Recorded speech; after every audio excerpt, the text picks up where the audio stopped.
Adunay laing gamit karon ang mga ligid ug mga plastic bottles nga sagad ilabay na lang sa pagtuo nga dili na kapuslan. Sa unsa kaha nga pamaagi nga kapuslan pa ang mga ginamit nga mga ligid ug plastic bottles nga maoy tutukan sa RTV Presents ni Chona Carion.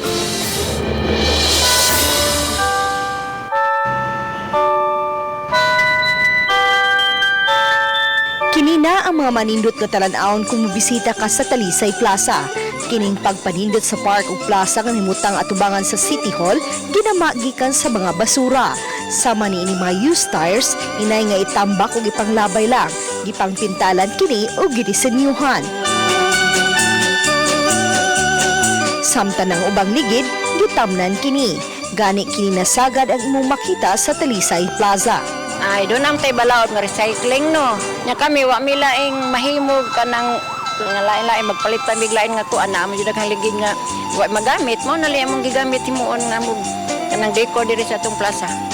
Tungod kay Christmas season naman, mga ginamit ka bottled water maghimong Christmas decors. Gidecorate ang mga bottled water sa Christmas trees o guban pa.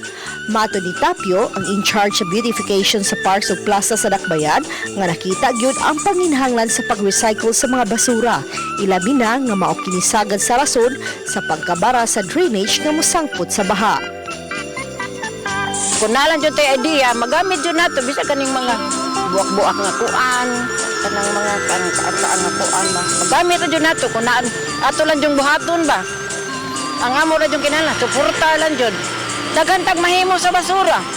Uban ni Rinanti Quinones, ako si Chona Carion ug kini ang akong short, Dokyo.